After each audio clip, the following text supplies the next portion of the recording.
Hi hello ನಮಸ್ಕಾರ ಎಲ್ಲರಿಗೂ nature spirit 9 Kannada tarot card ರೀಡಿಂಗಿಗೆ ವೆಲ್ಕಮ್. ಇವತ್ತು ನಾನು ತಗೋತಾ ಇರುವಂತಹ ರೀಡಿಂಗ್ ಯಾವುದು ಅನ್ನೋದಾದರೆ, ಕೊಟ್ಟ ಮಾತನ್ನು ಉಳಿಸಿಕೊಳ್ಳುವಂತಹ ಪ್ರೀತಿ ನಿಮ್ಮ ಪರ್ಸನ್ಗೆ ಇದೆಯೋ ಅಥವಾ ಮನಸ್ಸಿದ್ರೆ ಬರ್ತೀನಿ ಅನ್ನುವಂತಹ ಮೋಹದ ಪ್ರೀತಿ ಇದೆಯೋ ಅನ್ನೋದ್ರ ಬಗ್ಗೆ ನಾನು ರೀಡಿಂಗನ್ನು ತಗೋತಾ ಇರೋದು. ಓಕೆ, ಸೊ ಇದೆಲ್ಲವೂ ಕೂಡ ಇನ್ ಜನರಲ್ ಆಗಿರುವಂತಹ ರೀಡಿಂಗ್ ಆಗಿರುತ್ತೆ.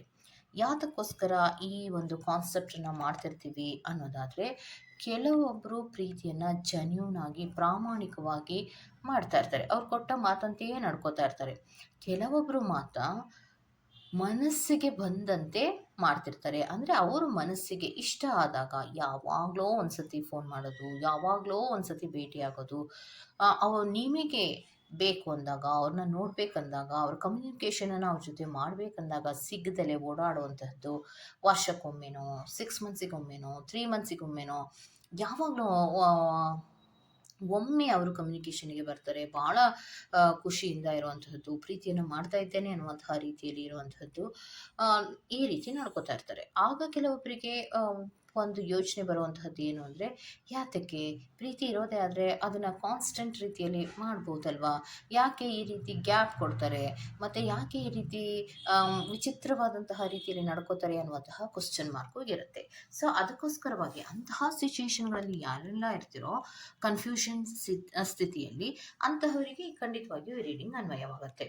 ಅಂತಹ ಪರಿಸ್ಥಿತಿಯಲ್ಲಿ ಇಲ್ಲ ಅಂದರೆ, ನಿಮಗೆ ಕೊಟ್ಟ ಮಾತನ್ನು ಉಳಿಸ್ಕೊಳ್ಳುವಂತಹ ರೀತಿಯ ಪ್ರೀತಿಯ ಅಂತ ಕೇಳಿದಾಗಲೇ ನಿಮಗೆ ಹೌದು ಅನ್ನುವಂತಹ ಉತ್ತರ ಬಂದ್ಬಿಡುತ್ತೆ, ಹೌದಲ್ವಾ? ಸೊ ಹಾಗಿದ್ರೆ ನೀವು ರೀಡಿಂಗನ್ನು ನೋಡೋದಕ್ಕೆ ಮುಂಚಿತವಾಗಿ ಏನು ಮಾಡಬೇಕು? Please select your option. ನಿಮ್ಮ ಆಪ್ಷನ್ಗಳನ್ನು ಸೆಲೆಕ್ಟ್ ಮಾಡ್ಕೊಳ್ಳಿ. ನಿಮ್ಮ ಕಣ್ಣ ಮುಂದೆ ನಾನು 2 ಬ್ರಾಸ್ಲೆಟ್ಗಳನ್ನು ಕೊಟ್ಟಿದ್ದೇನೆ. ಆ ಬ್ರಾಸ್ಲೆಟ್ಗಳ ಮೇಲೆ ನಂಬರನ್ನು ಕೂಡ ಮೆನ್ಷನ್ ಮಾಡಿದ್ದೇನೆ. ಆ ನಂಬರ್ಗಳನ್ನು ನೋಡಿ, ಬ್ರಾಸ್ಲೈಟಿನ ಕಲರನ್ನು ನೋಡಿ ನೀವು ಆಯ್ಕೆಯನ್ನು ಮಾಡ್ಕೊಳ್ಳಿ.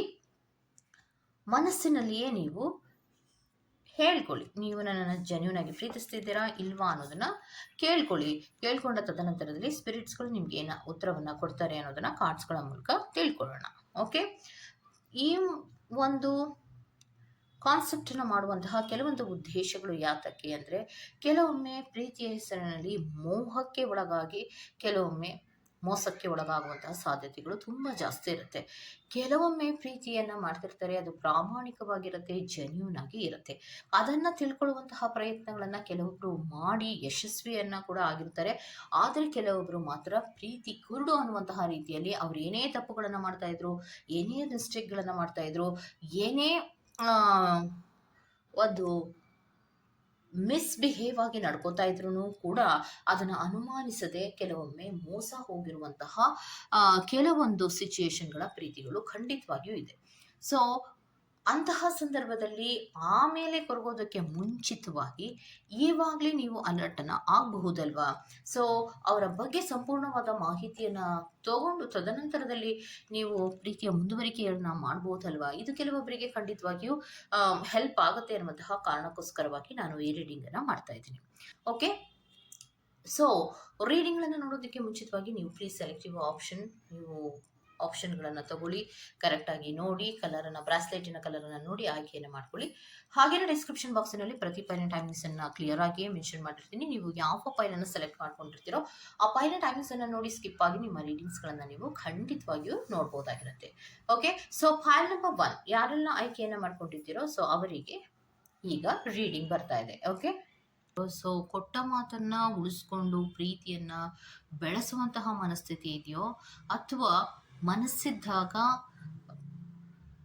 ಬರ್ತೀನಿ ಅನ್ನುವಂತಹ ಮೋಹದ ಪ್ರೀತಿಯೋ ಅನ್ನುವಂತಹ ವಿಚಾರಕ್ಕೆ ಸಂಬಂಧಪಟ್ಟಂತೆ ಫೈಲ್ ನಂಬರ್ 1 ಅವರಿಗೆ ಬಂದಿರುವಂತಹದ್ದು.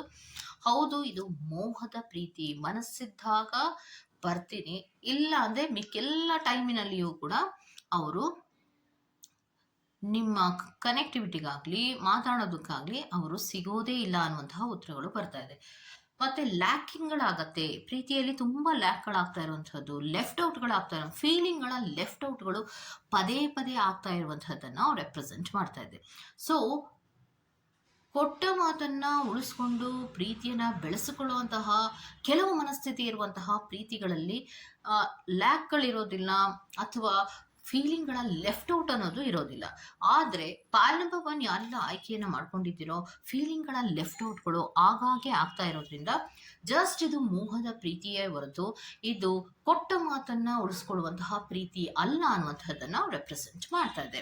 ಸೊ ನೆಕ್ಸ್ಟ್ ಕಾರ್ಡಿನಲ್ಲಿ ಬರ್ತಾ ಇರುವಂತಹದ್ದು ಪ್ರೀತಿಯನ್ನ ಉಳಿಸ್ಕೊಳ್ಳೋದಕ್ಕೆ ಯಾವುದೇ ಹಾರ್ಡ್ ವರ್ಕ್ ಗಳನ್ನ ಮಾಡೋದೇ ಇಲ್ಲ, ಡೆಡಿಕೇಶನ್ ಇಲ್ಲ, ಮತ್ತೆ ಅವ್ರ ಕಡೆಯಿಂದ ಒಂದು ಸೆಲ್ಫ್ ಫೋಕಸ್ಡ್ ಅನ್ನೋದು ಇರೋದಿಲ್ಲ. ಏನೇ ಪ್ರೀತಿಯನ್ನ ಉಳಿಸ್ಕೋಬೇಕಂದ್ರೂ ಅದು ನೀವೇ ಪ್ರಯತ್ನವನ್ನ ಮಾಡಬೇಕೇ ಹೊರತು, ನೀವೇ ಡೆಡಿಕೇಶನ್ ಇಂದ ಏನೇ ಮಿಸ್ಅಂಡರ್ಸ್ಟ್ಯಾಂಡಿಂಗ್ಗಳಾದ್ರೂ ಅದನ್ನ ನೀವೇ ಸರಿ ಮಾಡ್ಕೋಬೇಕೇ ಹೊರತು ನಿಮ್ಮ ಪರ್ಸನಿನ ಕಡೆಯಿಂದ ಅದ್ಯಾವುದೂ ಕೂಡ ಆಗ್ತಾ ಇಲ್ಲ ಅನ್ನುವಂಥದ್ದನ್ನ ರೆಪ್ರೆಸೆಂಟ್ ಮಾಡ್ತಾ ಇದೆ. ಮತ್ತೆ ಪ್ರೀತಿಯ ವಿಚಾರಕ್ಕೆ ಸಂಬಂಧಿಸಿದಂತೆ ಸೆಲೆಬ್ರೇಷನ್ಸ್ಗಳಿರೋದಿಲ್ಲ, ಖುಷಿ ಅನ್ನೋದು ಇರೋದಿಲ್ಲ, ಒಂದು ಕ್ಯೂರಿಯಾಸಿಟಿ ಅನ್ನೋದು ಇರೋದಿಲ್ಲ, ಒಂದು ಎಕ್ಸೈಟ್ಮೆಂಟ್ ಅನ್ನೋದು ಈ ಪ್ರೀತಿಯಲ್ಲಿ ಇಲ್ಲ ಅನ್ನುವಂಥದ್ದನ್ನು ರೆಪ್ರೆಸೆಂಟ್ ಮಾಡುತ್ತೆ.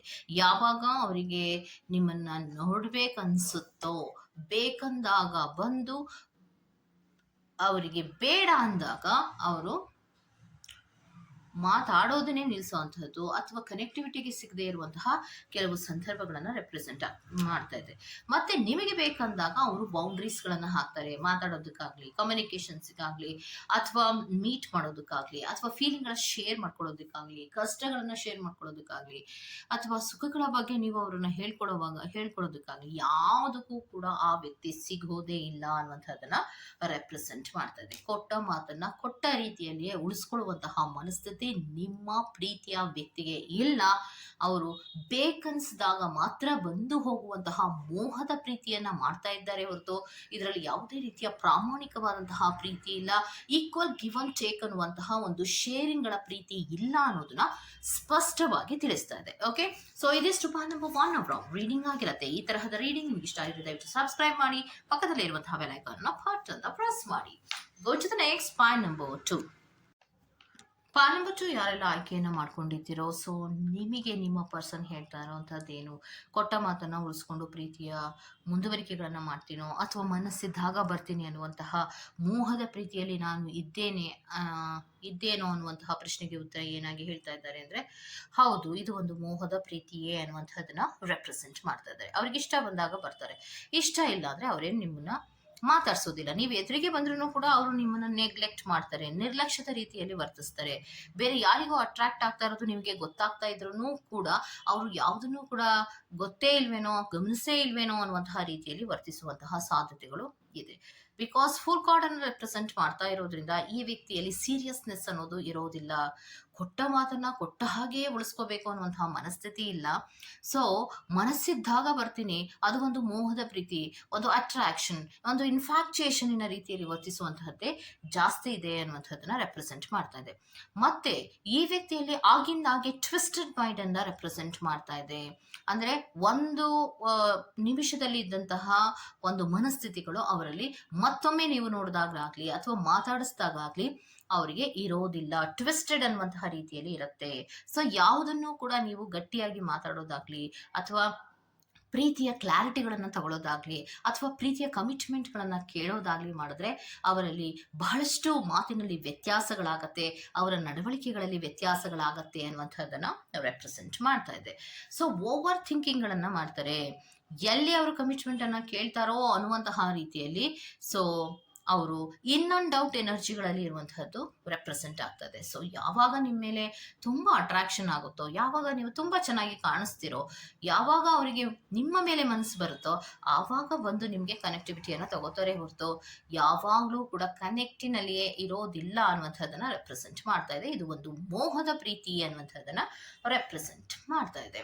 ಸೊ ನೆಕ್ಸ್ಟ್ ಕಾರ್ಡಿನಲ್ಲಿ ಬಂದಿರುವಂತಹದ್ದು ಏನು, ಹಾಗಿದ್ರೆ ಅವರು ನಿಮ್ಮನ್ನ ಮಾತಾಡ್ಸೋದಿಲ್ವಾ, ಬ್ರೇಕಪ್ ಅನ್ನ ಮಾಡ್ಕೋತಾರ ಅನ್ನೋದಾದ್ರೆ ಖಂಡಿತವಾಗಿಯೂ ಅವರು ಬ್ರೇಕಪ್ ಅನ್ನುವಂತಹ ರೀತಿಯಲ್ಲಿ ಯಾವುದೇ ರೀತಿಯ ಪ್ರೀತಿಯ ಬ್ರೇಕಪ್ಗಳನ್ನ ನೇರವಾಗಿ ಮಾಡ್ಕೊಳ್ಳದೆ ಇದ್ರೂ ಕೂಡ ಅವರ ನಡವಳಿಕೆಯಲ್ಲಿ ಈಸಿಯಾಗಿ ಗೊತ್ತಾಗೋ ಥರ ಮಾಡ್ತಾ ಇರ್ತಾರೆ. ಮತ್ತೆ ಒಂದು ಪ್ರೀತಿಯಿಂದ ಮತ್ತೊಂದು ಪ್ರೀತಿಗೆ ಈಸಿಯಾಗಿ ಜಂಪ್ ಆಗುವಂತಹ ವ್ಯಕ್ತಿತ್ವ ಆ ವ್ಯಕ್ತಿಯಲ್ಲಿ ಇರೋದ್ರಿಂದ ಆ ವ್ಯಕ್ತಿ ಮೋಹದ ಪ್ರೀತಿಯನ್ನೇ ಮಾಡ್ತಾ ಇರ್ತಾರೆ ಹೊರತು ಪ್ರಾಮಾಣಿಕವಾದಂತಹ ರೀತಿಯಲ್ಲಿ ಪ್ರೀತಿಯನ್ನ ಮಾಡೋದಕ್ಕೆ ಸಾಧ್ಯ ಇಲ್ಲ ಅನ್ನುವಂಥದ್ದನ್ನ ರೆಪ್ರೆಸೆಂಟ್ ಮಾಡ್ತಾ ಇದೆ. ಸೊ ಈ ವ್ಯಕ್ತಿಯಲ್ಲಿ ಒಂದು ಎಕ್ಸೈಟ್ಮೆಂಟ್ ಇರುತ್ತೆ, ಮತ್ತೆ ನೋಡಿದಂತಹ ವ್ಯಕ್ತಿಗಳ ಬಗ್ಗೆ ಬಹಳಷ್ಟು ಅಟ್ರಾಕ್ಷನ್ ಅನ್ನುವಂಥದ್ದು ಜಾಸ್ತಿ ಆಗಿರುತ್ತೆ. ಸೊ ಮೇಲ್ನೋಟದ ಪ್ರೀತಿ ಅಥವಾ ಬಾಹ್ಯ ಸೌಂದರ್ಯಕ್ಕೆ ಹೆಚ್ಚು ಗಮನವನ್ನು ಕೊಡ್ತಾ ಇರೋದ್ರಿಂದ ಈ ವ್ಯಕ್ತಿ ಪ್ರೀತಿಯನ್ನ ಆಗಿಂದಾಗಿ ಚೇಂಜ್ ಮಾಡುವಂತಹ ಗುಣಗಳು ಈ ವ್ಯಕ್ತಿಯಲ್ಲಿ ಇರುತ್ತೆ. ಸೊ ಮೋಹದ ಪ್ರೀತಿಯ ಕಡೆಗೆ ಅಷ್ಟೇ ಗಮನವನ್ನ ಕೊಡ್ತಾರೆ ಹೊರತು ಒಂದು ಪ್ರಾಮಾಣಿಕವಾದಂತಹ ರೀತಿಯಲ್ಲಿ ಕೊಟ್ಟ ಮಾತನ್ನು ಉಳಿಸಿಕೊಳ್ಳುವಂತಹ ಮನಸ್ಥಿತಿ ಈ ವ್ಯಕ್ತಿಗೆ ಇಲ್ಲ ಅನ್ನುವಂಥದ್ದನ್ನ ರೆಪ್ರೆಸೆಂಟ್ ಮಾಡ್ತಾ ಇದೆ. ಓಕೆ, ಸೊ ಇದಿಷ್ಟು ಪಾರ್ಟ್ ನಂಬರ್ 2 ರೀಡಿಂಗ್ ಆಗಿರುತ್ತೆ. ಈ ತರಹದ ರೀಡಿಂಗ್ ನಿಮ್ಗೆ ಇಷ್ಟ ಆಗಿದೆ ದಯವಿಟ್ಟು ಸಬ್ಸ್ಕ್ರೈಬ್ ಮಾಡಿ, ಪಕ್ಕದಲ್ಲಿ ಇರುವಂತಹ ಬೆಲ್ ಐಕಾನ್ ಬಟ್ ಅಂತ ಪ್ರೆಸ್ ಮಾಡಿ. ನಾನು ನಿಮ್ಮನ್ನು ಮತ್ತೊಂದು ರೀಡಿಂಗ್ ಗಳಲ್ಲಿ ಸಿಗ್ತೇನೆ ಅಂತ ಹೇಳ್ತಾ ಅಲ್ಲಿವರೆಗೂ ಟೇಕ್ ಕೇರ್, ಬೈ.